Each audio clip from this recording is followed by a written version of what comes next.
খুশি করতে চাও, মায়ের খুশি করো। মা খুশি তো তোমার আল্লাহ খুশি। আজকে আমাদের যুবকরা, আজকে আমাদের সমাজের যুবকরা, এখনকার যুবকরা নেতার কথা শুনে, নেতার কথা শুনে, বাবার কথা শুনে না। এখনকার যুবকরা নেত্রীর কথা শুনে, মায়ের কথা শুনে না। কথা বলে ঠিক কিনা? নেত্রী আর নেতাকে যে পরিমাণ দাম দেয়, তার বাবাকে সেই পরিমাণ দাম দেয় না। কথা বলে ভুল বললাম?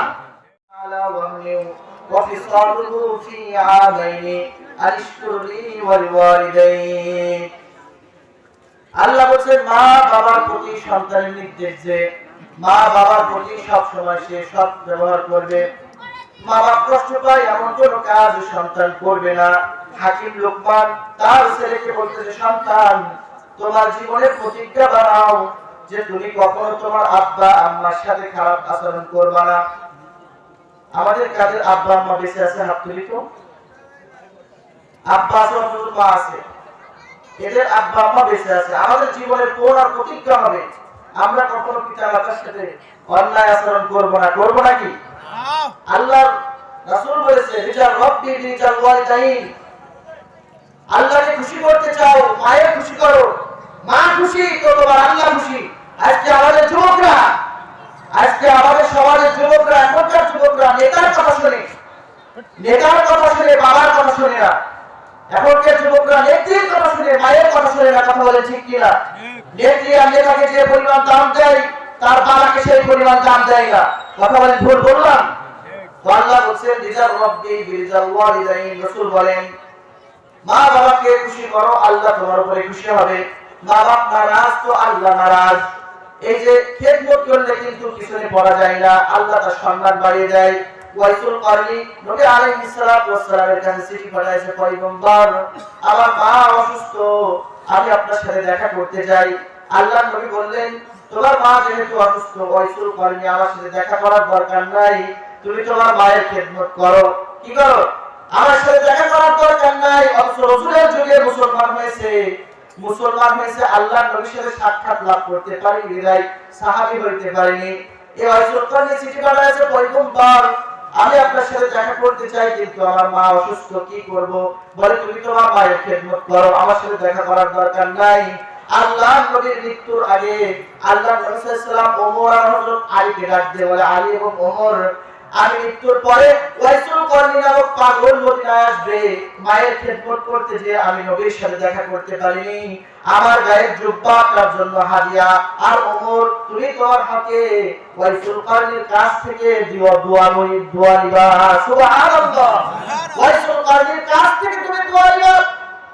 অথচ ওমর তো ওমরকে বলতেছে ওয়াইসুল করনির কাছ থেকে দোয়া নেওয়ার জন্য।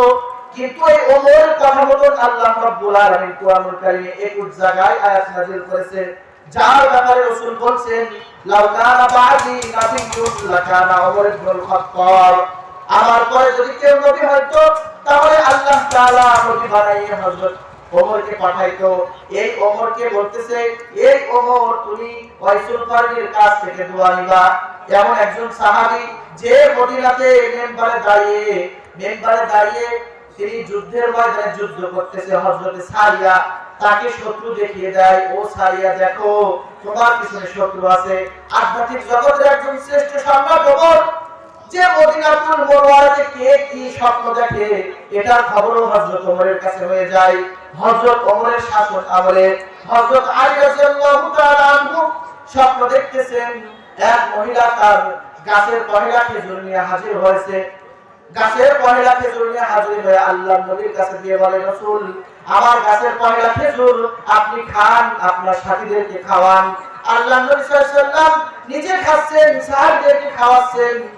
আর হযরত আলীর পাশে বসা, হযরত আলীকে একটা খেজুর দিলেন। কি করলেন? একটা খেজুর হযরত আলীকে দিলেন। হযরত আলী স্বপ্ন দেখতেছেন, হযরত আলী খেজুরটা মুখের মধ্যে দিয়ে দিয়েছেন, ঘুম ভেঙে গেছে। মসজিদে নববী থেকে আযান শুরু হয়ে গেছে। কি শুরু হয়েছে? বাস্তব আযান শুরু হয়ে গেছে। ঘুম ভেঙে গেছে। ঘুম ভেঙে দেখে আল্লাহর নবীর দেওয়া খেজুরের আটিটা এখনো মুখের মধ্যে আছে। নামাজের মধ্যে চলে যায়, নামাজে ইমামতি করে হযরত ওমর। ইমামতিতে নামাজ শেষ হওয়ার পরে সবাই বসে গেল। মসজিদে নববীতে এমন সময় সত্য আকারে বাস্তবে একটা মহিলা আসলো খেজুর নিয়ে, বলে আমিরুল মুমিনিন আমার গায়ের কাছের পহেলা খেজুর আপনি খান, আপনার সাথীদেরকে খাওয়ান। হযরত ওমর রাদিয়াল্লাহু তাআলা আনহু খাচ্ছেন, সবাইকে খাওয়াচ্ছেন।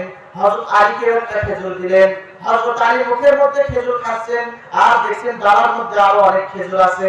হযরত আলী বলে খলিফাতুল মুসলিমিন ওমর আমাকে কি আর একটা খেজুর দেওয়া যায় না? হযরত ওমর বলে আমি কেন তোমাকে দুইটা দিতে যাব? আল্লাহর নবী তোমাকে তো স্বপ্নের মধ্যে একটা দিল, আমিও তাই একটা দিলাম। সুবহানাল্লাহ। তাহলে দেখেন হযরত ওমর কি বলছে, আধ্যাত্মিক জগতের শ্রেষ্ঠ সম্রাট ওমর কে বলছে, ওমর ওয়াইসুল কর্ণের কাছ থেকে দোয়া নিবা। মায়ের খেদমত করলে কেউ কোনোদিন পিছনে পড়ে না। বড় হতে চান, চাকরি হচ্ছে না, আপনি অসুস্থ, মায়ের দোয়া নেন। পীরের কাছে যাবেন না, টাকা পয়সা পীরকে দিবেন না, হুজুরকে দোয়া করতে বলবেন না। কোটি বুজুর্গ যদি একটা গিলাসে সূরা ফাতিহা পড়ে ফু দিয়ে আপনার খাওয়ায় যায়, যে কল্যাণ না হবে তার চাইতে আপনার মা বিসমিল্লাহ বলে ফু দিলে তার চাইতে বেশি কল্যাণ।